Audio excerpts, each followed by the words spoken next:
नमस्कार। मुझे बहुत ही खुशी हो रही है, प्रसन्नता हो रही है कि मैं आज मनीष कुमार के साथ बैठी हूँ, जिन्होंने हाल ही में बिहार जुडिशरी में 17वीं रैंक हासिल की है। ये सिवान से आते हैं और सिवान की जो खासियत है वो आप सब जानते होंगे कि जो हमारे प्रथम राष्ट्रपति थे, प्रेसिडेंट थे श्री राजेंद्र प्रसाद, वो भी वहीं से थे और अबुल कलाम आज़ाद भी वहीं से थे। वहीं से हमारे मनीष कुमार भी आते हैं और आज इन्होंने इस 32वीं न्यायिक सेवा को पास किया है और 17वीं रैंक हासिल की है।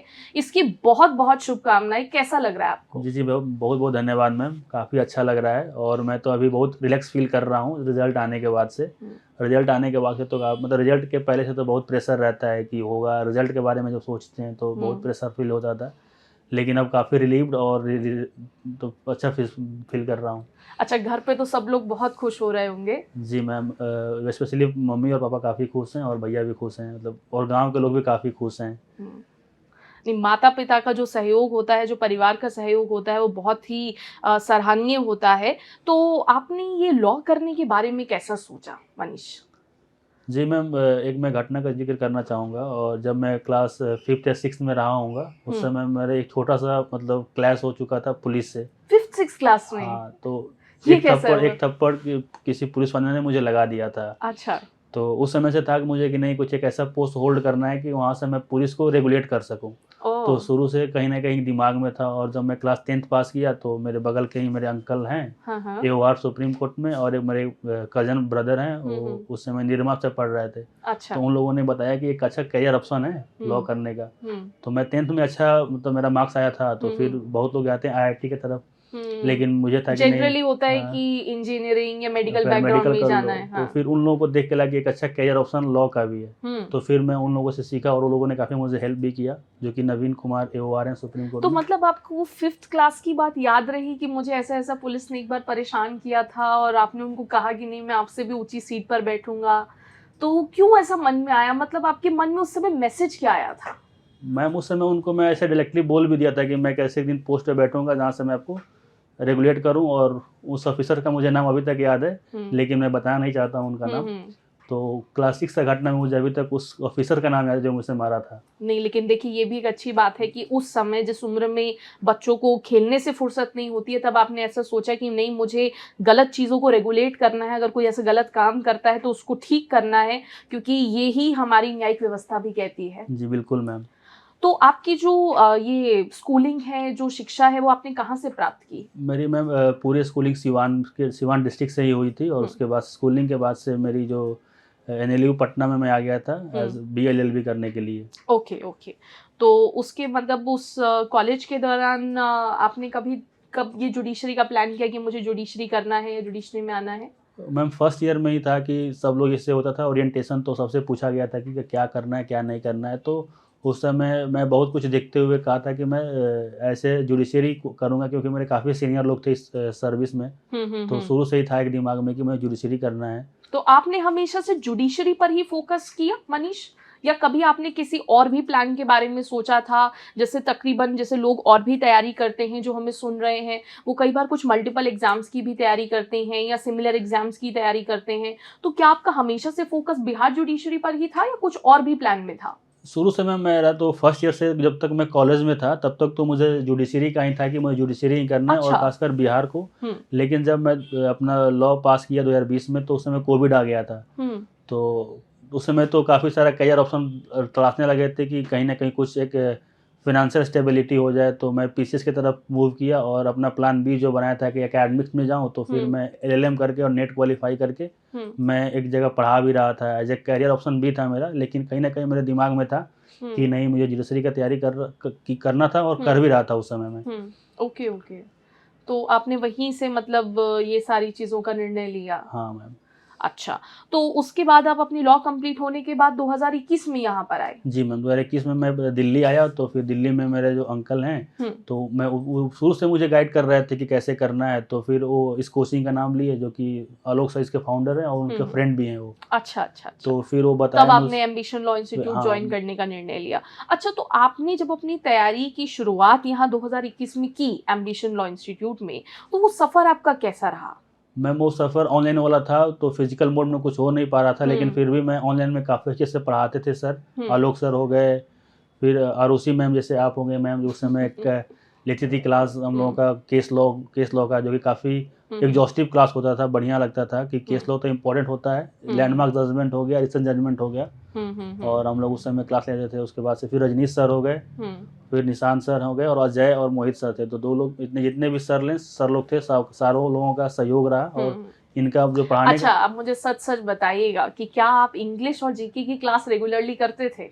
जी मैम, मैं तो इंग्लिश का नहीं, लेकिन जीके क्लास जरूर रेगुलर करता था, क्योंकि बिहार में तो बिना जीके और जीएस का कुछ हो नहीं सकता है, क्योंकि 250 मार्क्स का उसमें मेंस में आता है, और प्री में 100 नंबर का रहता है जीके जीएस, तो मैं जीके क्लास करता था रेगुलर। अच्छा, तो आपको ऐसा लगता है कि जो इंग्लिश की क्लासेस आपने मिस की, उसका कोई नुकसान आपको हुआ? जी मैम, वो तो उसका नुकसान ये हुआ कि इसे बिहार में कंपलसरी पेपर नहीं है, लेकिन क्वालिफाइंग नेचर का पेपर आता है मेंस में, और एक इंग्लिश राइटिंग आपकी अच्छी नहीं हो पाती अगर आप क्लास नहीं करोगे तो फिर मुझे उस इम्प्रूव करने के लिए मुझे मेंस में काफ़ी मेहनत करना पड़ा था मेंस के टाइम पे। आंसर राइटिंग में तकलीफ हाँ, या दिक्कतें आती बहुत थी ज़्यादा दिक्कतें हो रही थी। हाँ, अच्छा ये बताइए कि जब आप अपनी तैयारी यहाँ कर रहे थे, आपने बताया कि आप कोविड के समय पर यहाँ पर आए थे, क्योंकि उस समय पूरी दिल्ली का जो एक मंजर था, जो उस समय सिचुएशन थी, वो कोविड की थी और वो बहुत ही दर्दनाक थी। तो उस समय पर आपने अपनी जो तैयारी को शुरू किया, तो क्या आपको अपनी निजी जीवन में, अपनी पर्सनल लाइफ में भी कोई तकलीफें होती थी, कोई दिक्कतें आती थी, कोई स्ट्रगल ऐसा था जो आपने महसूस किया यहाँ दिल्ली में आकर? जी मैम, तो क्योंकि दिल्ली में रहना ही अपने आप में एक बहुत चैलेंजिंग है और स्ट्रगल फेज है, तो मैं दिल्ली में रहा तो थोड़ा रहने को लेकर दिक्कतें हुई, और फिर कोविड में था तो पूरी लॉकडाउन था, कहीं आ नहीं जा सकते थे, तो फिर घर पे ही रह के भाई मेरा पढ़ रहा था, ऑनलाइन क्लास लेता था, फिर लाइब्रेरी में रहता था, लाइब्रेरी भी बंद हो जाती थी, तो फिर मुझे घर में, मतलब मैं घर में रहने वाला इंसान कभी से नहीं रहा, मतलब मैं बाहर घूमना है, फिर लोगों के बीच रहना, इंटरैक्टिव रहे हमेशा आप। तो मुझे काफ़ी दिक्कतें फेस करनी पड़ी, थोड़ा फाइनेंशियल क्रंच हुआ, उसमें कुछ दिक्कतें हुई, तो एक को कहीं ना कहीं मेरे मन में था कि नहीं, मुझे फाइनेंशियल स्टेबल होना है, तो फिर मैं अपना प्लान बी की तरफ फोकस किया, लाइक मैं एकेडमिक्स की तरफ जाना शुरू कर दिया था। अच्छा, आपने ऐसा भी सोचा? जी मैम, वो तो फिर मैं ऐसे दिल्ली यूनिवर्सिटी में एज ए गेस्ट प्रोफेसर के रूप में मैं काम भी किया। ओके, तो आपको शिफ्ट कभी महसूस नहीं हुआ कि आप एकेडमिक्स की ओर बढ़ रहे हैं? क्योंकि जनरली देखिए, लोगों की एक प्लानिंग होती है, वो ऐसा सोचते हैं कि हमें हमेशा एक ही प्लान रखना चाहिए। कुछ लोग बोलते हैं कि नहीं, हमें प्लान बी या प्लान सी भी रखना चाहिए। तो आप इस पर क्या कहना चाहेंगे कि क्या प्लान ए ही होना चाहिए होल एंड सोल, या फिर कोई बैकअप प्लान भी होना चाहिए? नहीं मैम, मैं कहना चाहूँगा कि प्लान ए ही होना चाहिए सबका, लेकिन मैं जब प्लान बी और प्लान सी अपना बनाया था तो कहीं ना कहीं मुझे डेविएशन जरूर हुआ, क्योंकि मैं जब प्री दे के आया तो फिर दूसरे एग्जाम में लग गया, तो मेंस से फोकस कम हो गया, फिर मेंस दे के आया तो फिर इधर मैं चला गया, तो उसमें कहीं ना कहीं मुझे दिक्कतें हुई, और काफ़ी सारे एग्जाम मैं दिए थे, जैसे पीसीएस का एग्जाम मैं दे रहा था बिहार का, तो जुडिशरी छोड़ के मैं तैयारी करने लगा पीसीएस का, तो कहीं ना कहीं फिर उसमें हैम्पर हो रहा था। तो मेरे अकॉर्डिंग ये है कि अगर आप प्लान ए तैयार किए हैं कि आपका जुडिशरी में जाना है, तो बस आपका प्लान ए ही होना चाहिए, क्योंकि मैं इसमें काफ़ी फेस किया हूँ इस चीज़ों को, इसलिए मैं बोल रहा हूँ कि आपको सिर्फ प्लान ए पे फोकस करना चाहिए। देखिए, ये एक बहुत बड़ी बात है जो भी हमें मनीष ने बताई है, कि आपका एक प्लान ए होना चाहिए। प्लान ए का मतलब यही है कि आप होल सोल किसी एक चीज़ पर जो है अपना कंसंट्रेशन, अपना जो मेहनत है वो लगा रहे हैं, क्योंकि आप 10 दिशा भागेंगे तो किसी भी एंड तक, छोर तक आप नहीं पहुंच पाएंगे। तो ये बहुत ज़रूरी है कि आप एक ही डायरेक्शन में अपना काम करें। तो जब आपने वापस से इंक्लिनेशन अपना जुडिशरी की ओर किया, तब आपको कुछ इम्प्रूवमेंट महसूस हो रहे थे कि हाँ, मैं अब अपने गोल की तरफ अग्रसर हूँ, बढ़ रहा हूँ? जी मैम, अगर जो भी लोग लॉ पढ़ रहे हैं उनको समझ में आता है कि अगर आप एक महीना लॉ पढ़ना छोड़ देंगे तो काफ़ी चीज़ें भूलने लगते हैं, तो ये मेरे साथ भी लगातार हो रहा था। अच्छा। तो फिर जब मैं अपना मेंस की तरफ, जब मेंस का तैयारी करना शुरू किया, तो यहाँ पे ऐसे एम्बिशन में मैंने काफ़ी सारे मॉक्स दिए, लिखा था मैं मेंस का पेपर, तो शुरुआत में दिक्कत हुआ, लेकिन बाद में काफ़ी सही हो गया था। तब लगा कि नहीं, अगर इसको कंटिन्यू किया जाए तो रिजल्ट आ सकता है, तो फिर मैं जुडिशरी का तैयारी फिर से शुरू कर दिया था पूरा प्रॉपर। अच्छा, तो मनीष, मुझे ये बताइए कि एम्बिशन में जब आप पढ़ रहे थे, तो एम्बिशन की क्लास टीचिंग को लेकर आपके मन में क्या एक आया? जैसे आप एनएलयू पटना से पढ़कर आए हैं, आपने एलएलबी की वहाँ से, तो वहाँ आपने जो पढ़ा और जो यहाँ पर आकर आपने पढ़ा, क्या यहाँ की क्लास टीचिंग में आपको कोई अंतर नज़र आता है? जैसे कि हम हमेशा कहते हैं कि बेहतरीन कॉलेजेस हैं जो बहुत अच्छा पढ़ा रहे हैं, अपनी तरफ से कोशिश भी करते हैं, लेकिन बहुत सारी चीज़ें ऐसी होती हैं जो कॉलेज में या कॉलेज स्तर पर नहीं हो पाती हैं। तो आपको वहाँ की टीचिंग में और यहाँ की टीचिंग में क्या कोई अंतर नज़र आता है? आप बस अपने दिल से बताइए। जी मैम, बहुत सारा अंतर है, मोड ऑफ टीचिंग में काफ़ी सारा डिफरेंस रहता है। जैसे हम एनएलयू पटना से सीएनएलयू से, तो वहाँ पे जो मोड ऑफ टीचिंग था रिसर्च बेस्ड था, हम लोग को रिसर्च करना पड़ता था। अच्छा। और जो जुडिशरी जो डिमांड करता है, जो एग्ज़ाम होता है, उसमें आपको काफ़ी फॉर्मल रहना पड़ता है, सब्सटेंटिव आंसर लिखना पड़ता है, जो कि ये कोचिंग के हेल्प के द्वारा ही हो सकता है। तो जब मैं एम्बिशन लॉ ज्वाइन किया तो मेरा तो बेसिक तो ठीक था, क्योंकि कॉलेज में पढ़ के आया था, लेकिन एक एग्ज़ाम की दृष्टि से अगर देखा जाए तो ज़रूरी था कि एक जो यूनिक मेथड है पढ़ने का, जो कि एम्बिशन में ही मिल सकता है, जो मेरे यहाँ के सर थे वो लोग मुझे पढ़ाए थे, तो एक काफ़ी यूनिक सा एक क्लास लेक्चर चलता था, तो उससे लॉ समझने में और काफ़ी आसानी हो गई थी मुझे। अच्छा, तो ये बहुत अच्छी बात है कि आपको लगता है कि यहाँ से आके आपको एक बहुत अच्छा इनपुट मिला और बहुत आपकी इस एम में एक सपोर्टिंग फैक्टर के रूप में रहा। मैं ये जानना चाहूँगी कि क्या कोई ऐसा भी पीयर प्रेशर है जो स्टूडेंट्स इस फेज पर आकर या इस स्टेज पर आकर महसूस करते हैं, और वो इससे किस तरह मतलब उनको टैकल करना चाहिए? क्योंकि आज की डेट में हम बहुत सारे सुनते हैं, ऐसा न्यूज़ में भी आता है कि बच्चे सुसाइड कर लेते हैं या बहुत परेशान हो जाते हैं। तो क्या ऐसा फेज आपके लिए भी रहा था, और अगर ऐसा रहा था तो आपने उसको कैसे टैकल किया था? जी मैं तो चाहता हूँ कि जानता हूँ कि जो भी स्टूडेंट होते हैं सबके मतलब लोग एंग्जाइटी से गुजर रहे होते हैं, और कहीं ना कहीं परेशान सब लोग रहता है। मुझे भी परेशानी काफ़ी झेलने को मिला। लेकिन अगर आप बिहार के बारे में जानते होंगे तो बिहार का एग्ज़ाम काफ़ी लेंथी होता है और टाइम टेकिंग होता है, 2 साल लग जाता है। तो प्री हुआ जून में, फिर मेंस हुआ, मेंस के बाद 1 साल लग गया रिजल्ट आने में। तो एक कहीं ना कहीं पीयर प्रेशर था घर से कि वो लोग पूछते रहते थे बार बार कि रिजल्ट आपका कब आ रहा है, आप क्या कर रहे हो, रिजल्ट कब दोगे। तो उनको बोलना पड़ता था कि नहीं मैं तैयारी कर रहा हूँ, कहीं ना कहीं कुछ हो जाएगा। तो एक ना कहीं एक पीयर प्रेशर रहता है, और एक फाइनेंशियल स्टेबिलिटी रहती ही है। घर से आपको बोले कितना प्रेशर मतलब अच्छा सपोर्ट मिले, लेकिन कहीं ना कहीं इंटरनली प्रेशर काफ़ी रहता है। और जब आप अपने कलीग्स को देखते हो कि काफ़ी अच्छा कर रहे हैं कहीं दूसरे फील्ड में, सोशल मीडिया खोलते हो तो देखते हो कहीं अच्छी जगह घूम रहे हैं, और आप यहाँ पे पढ़े हो, दिल्ली में तैयारी कर रहे हो, तो एक काफ़ी सारा प्रेशर फील होता था। तो इस सब को दूर करके अगर आप अपने पढ़ाई पर फोकस करेंगे तो रिजल्ट ज़रूर मिलेगा, मैं यही कहना चाहता हूँ। अच्छा, जब आपके साथ ये दिक्कतें होती थी या आप घर वालों से बात किया करते थे या उनसे कहते थे, वो आपसे पूछते थे, तो आप जब फ़ोन पे कहते थे कि हाँ हो जाएगा, मैं कर रहा हूँ, तो उस समय आपकी क्या फीलिंग होती थी? मतलब आपको एक्चुअली में अंदर से डर लग रहा होता था या अपने ऊपर विश्वास होता था? वो किस तरीके का इमोशन होता था? क्योंकि हर बच्चा उस बात को रिलेट कर पाएगा, क्योंकि कई ऐसे बच्चे हैं जो तैयारी कर रहे हैं, कई ऐसे स्टूडेंट्स हैं जो बहुत मेहनत कर रहे हैं, लेकिन कभी न कभी किसी पॉइंट पर आकर उनका जो फोकस है, उनका जो कंसंट्रेशन है, वो कहीं न कहीं, वो जो उनका इरादा है, वो दृढ़ता है, उसमें कहीं न कहीं एक चोट ज़रूर पड़ती है। तो क्या उसको मतलब वो इमोशन एग्ज़ैक्टली आप कैसे बच्चों को समझाएँगे कि वो उससे डील कर पाएँ? जी मैम, जब मतलब लोग मेरे से पापा और जब घर वाले कोई फैमिली मेंबर पूछते थे कि रिजल्ट कब तक आएगा, फैमिली का तो कोई मेंबर पूछ लेता था, लेकिन उनको पता नहीं कि स्ट्रगल चल क्या रहा है ज़िंदगी में, असली रिजल्ट कैसे आता है, कब आता है। लेकिन फिर भी जब वो लोग पूछते थे कि रिजल्ट क्या आ रहा है, कैसे कर रहे हो, तो मैं 2 घंटा और एक्स्ट्रा रात में पढ़ता था। और उसका वही तरीका था कि इससे बाहर निकलने का, कि कैसे आप वो एंग्जायटी से बाहर निकलें कि रिजल्ट आएगा नहीं। तो मैं 2 घंटा एक्स्ट्रा और पढ़ लेता था, और मैं थोड़ा दोस्तों से बात कर लेता था, और तो थोड़ा-सा मुझे वहाँ पे एक रिलैक्स महसूस करता था दोस्तों से बात करने के बाद। अच्छा, तो ये भी बहुत अच्छी बात है। देखिए, जब भी कोई इस तरीके से महसूस करे तो आप अपने ऊपर एक विश्वास बनाए रखिए, अपने ऊपर हौसला होना ज़रूरी है, विश्वास होना ज़रूरी है। अगर आप अपने ऊपर विश्वास कर रहे हो तो ज़रूर है, अब मतलब ये तो बात निश्चित है कि आप अपने जीवन में सफलता ज़रूर प्राप्त करेंगे, लेकिन हाँ, अपने ऊपर जो है आप भरोसा ज़रूर रखिए, हिम्मत ज़रूर रखिए, वो हिम्मत मत तोड़िए। वो हिम्मत होनी बहुत ज़रूरी है। अच्छा मनीष, मैं जानना चाहूँगी कि जब आप ये अपना मेंस लिख रहे थे या इंटरव्यू के लिए जा रहे थे, तो इंटरव्यू के दौरान आपका किस तरीके का अनुभव था वहाँ मैम बिहार में? इंटरव्यू के बारे में बिहार में तो मतलब काफ़ी एक होता है ना कि 35% का पीयर ग्रुप होता है, कि वो प्रेशर रहता है कि 35% आपको नंबर इंटरव्यू में लाना ही है। तो मैं तो था कि मैं इंटरव्यू अच्छा जाएगा, लेकिन एक कहीं ना कहीं प्रेशर था 35% क्वालिफाइंग नेचर का, तो एक बहुत सारा डर लगा रहता था। और अंदर बोर्ड में आपका कैसा अनुभव था? किस प्रकार के प्रश्न आपसे पूछे गए थे? जब मैं बोर्ड में मैम एंटर करने से पहले काफ़ी डरा हुआ था, तो मुझे बताया गया था सीनियर के द्वारा कि डीप ब्रीथ करके जाना, तो मैं डीप ब्रीथ करके गया, लेकिन फिर भी जब रूम में एंटर करने से पहले काफ़ी डरा हुआ था, लेकिन जब मैं वहाँ पे बैठा तो मैं फिर काफ़ी रिलैक्स हो गया।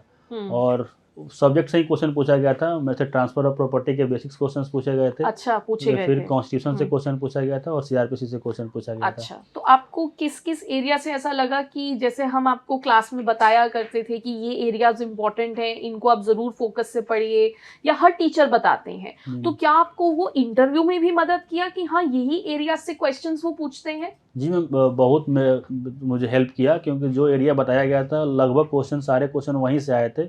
और इंटरव्यू में बताया भी जा रहा था यहाँ भी, और कि बेसिक क्वेश्चन ही पूछा जाएगा। तो मेरे से बेसिक क्वेश्चन ही पूछा गया। और बस वो लोग चेक करते हैं कि आपका वे ऑफ आंसरिंग कैसा है। तो वो मेरा अच्छा था, तो मुझे अच्छा नंबर भी मिला इंटरव्यू तो में। क्या आपने किसी क्वेश्चन पे नाम ही किया था कि मुझे हाँ, नहीं मैं आता? 3 क्वेश्चन में मैं सॉरी बोला। तो क्या इस बात का कोई प्रभाव आपको लगता है कि उन पर पढ़ा या आपने मना किया तो आपको लगा कि नहीं अब तो मुश्किल लग रहा है मुझे कि मैंने इतने क्वेश्चंस में मना कर दिया? नहीं मैम, वो उनका पूरा था, कोई बात नहीं। फिर नेक्स्ट क्वेश्चन पे आ गए थे वो लोग। तो मतलब आपने अपने ऊपर कॉन्फिडेंस रखा और कॉन्फिडेंस के साथ आपको जो आता था आपने वो आंसर दिया। जी मैम, बिल्कुल। हाँ, तो देखिए यही बात जो है बार बार हम समझते हैं कि इंटरव्यू में आपके ना कह देने से इंटरव्यू बोर्ड आपसे गुस्सा या नाराज़ नहीं होता है। वो सिर्फ आपके अंदर कुछ क्वालिटीज़ को चेक करना चाहते हैं कि आपके अंदर पेशेंस, आपके अंदर किसी भी बात को हैंडल करने की कितनी एफिशिएंसी है वो चेक करते हैं। वही आपने भी प्रस्तुत किया, वही आपने भी रिप्रेजेंट किया और मुझे लगता है आपका इंटरव्यू बहुत बेहतरीन हुआ। जी मैम। तो आपने इस पूरे जर्नी में मनीष, आपने जुडिशरी की तैयारी करी, आपने बताया वो 5th और 6th क्लास वाला इंसिडेंट जो मुझे बहुत ही अच्छा लगा और बहुत ही प्यारा सा इंसिडेंट भी है और अच्छा भी है। तो इस पूरी जर्नी में मनीष मैं ये पूछना चाहूँगी कि आप अपनी इस जर्नी से क्या सीख लेते हैं और इन बच्चों को या एस्पिरेंट्स को जो आपको सुन रहे हैं, वो एस्पिरेंट्स वो भी होंगे जो आज जिन्होंने तैयारी करनी शुरू करी है, वो जीवन के इस पड़ाव पर आए हैं, और वो कुछ ऐसे भी लोग होंगे जो ऑलरेडी आ चुके थे लेकिन अब अपने आप को हो सकता है कहीं हताशा से भरे महसूस कर रहे हो या डीमोटिवेटेड फील कर रहे हो। तो उनके लिए आप क्या संदेश देना चाहेंगे कि वो उसको सुने और उनको वापस से अपने अंदर वही आत्मविश्वास महसूस हो? मैम, मैं तो यही कहना चाहता हूँ कि पहला तो सबसे पहले सेल्फ बिलीव होना चाहिए। और जो बच्चे तैयारी कर रहे हैं जुडिशरी का, तो उनका ना कहीं एक वजह जरूर रहा होगा, क्योंकि इस एग्ज़ाम को प्रिपरेशन कर रहे हैं। तो उस वजह को ध्यान में रखते हुए अपना पूरा प्रिपरेशन करिए और फोकस अगर आप उस एग्ज़ाम को लेकर कर रहे हैं, एक बहुत ही नोबल प्रोफेशन है जुडिशरी। तो अगर इस प्रोफेशन को अगर जस्टिफाई आपको करना है तो आपको मेहनत करना पड़ेगा, और आप मेहनत करेंगे तभी सफल होंगे। और बहुत सारा एंग्जाइटी और डिप्रेशन और जो भी बीच में तनाव जो बोलते हैं वो आएगा, लेकिन अगर आप पे सेल्फ बिलीफ खुद पे कर रहे हैं, सेल्फ बिलीफ है, तो आप एग्ज़ाम को क्रैक कर जाएंगे। देखिए बहुत ही अच्छी बात जो है मनीष जी ने हमें समझाई और बताई, और मनीष ने हमें ये भी बताया है कि आप अगर अपने ऊपर भरोसा रखेंगे तो आप किसी भी लड़ाई, किसी भी पड़ाव को पार कर लेंगे, चाहे वो जीवन में कितना भी मुश्किल या संकट भरा क्यों ना हो, लेकिन आप ज़रूर सफल हो जाएंगे। लेकिन एक बहुत ज़रूरी बात है कि आपका खुद पर भरोसा ज़रूरी होना चाहिए।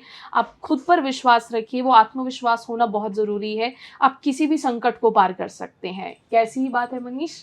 जी मैम। तो हमने मनीष की कुछ बातें सुनी, मनीष को समझा, उनकी इस जर्नी को समझा, उनकी इस जर्नी को देखा कि किस तरह से उन्होंने इस छोटे छोटे पड़ावों से ये रियलाइज़ किया कि उनको जज बनना है या लॉ पढ़ना है। लॉ पढ़ने के बाद उन्होंने जुडिशरी का निर्णय लिया, चयन किया, और उसके बाद बहुत ही अच्छे से उन्होंने इस बिहार जुडिशल सर्विसेज में 17th रैंक भी हासिल की है। और मैं जानती हूँ कि कहीं ना कहीं एक सोसाइटी में मेल प्रेशर भी होता है, लेकिन उन सब प्रेशर से आगे निकलते हुए मनीष ने बहुत ही अच्छा एग्जाम्पल सेट किया है कि अपने ऊपर भरोसा करके आप जीवन में सफलता प्राप्त कर सकते हैं, और वही मनीष ने किया। तो हमारी ओर से, एम्बिशन लॉ इंस्टीट्यूट की ओर से, और जितने भी लोग सुन रहे हैं उन सब की ओर से मैं आपको बहुत बहुत बधाई देती हूँ, और ये उम्मीद करती हूँ और साथ ही साथ ये हमारी तरफ से एक बेस्ट विशेस भी हैं कि आप अपने जीवन में आगे जब एक जज के रूप में इस समाज को देखेंगे या समाज के लिए काम करेंगे तो आप तब भी बहुत बेहतरीन काम करें। जी मैम, बहुत बहुत धन्यवाद। और specially entire team of ambition को मैं धन्यवाद कहना चाहता हूँ, क्योंकि इस टीम के बदौलत ही मुझे इस मुकाम मैं इस मुकाम को हासिल कर पाया हूँ। चाहे वो विजय सर रहे हों, वो थ्रू आउट मुझे हेल्प करते थे जब भी मैं आंसर लिखने के लिए यहाँ पे आता था, तो काफ़ी यहाँ से मुझे सहयोग मिला है। बिल्कुल बिल्कुल बिल्कुल, पूरी टीम होती है, सभी टीम मेंबर्स को, एम्बिशन लॉ इंस्टीट्यूट के हर उस व्यक्ति को जो इनके इस हर एक बच्चे को पढ़ाने के लिए अपने छोटे छोटे इनपुट्स देते हैं, उन सभी का बहुत बहुत धन्यवाद, क्योंकि उन्हीं के एफर्ट्स के साथ ऐसा संभव हो पाता है कि हर चीज़ हम बेस्ट क्वालिटी की प्रोड्यूस करते हैं, हर चीज़ बेस्ट क्वालिटी की हो पाती है। तो सभी को बहुत बहुत धन्यवाद, और हम आगे भी महसूस करेंगे कि इसी तरीके के और किसी मनीष के तरह और भी लोग ऐसे बहुत सारे आए सामने और यहाँ पर अपना नाम रोशन करें, अपने परिवार का नाम रोशन करें, सिवान का नाम रोशन करें और भारत देश का नाम भी रोशन करें। तो चलिए आज हम यहीं पर पूर्ण विराम लगाते हैं, बिंदु लगाते हैं, और अगली बार हम फिर किसी टॉपर के साथ आएंगे और आपसे बात करेंगे।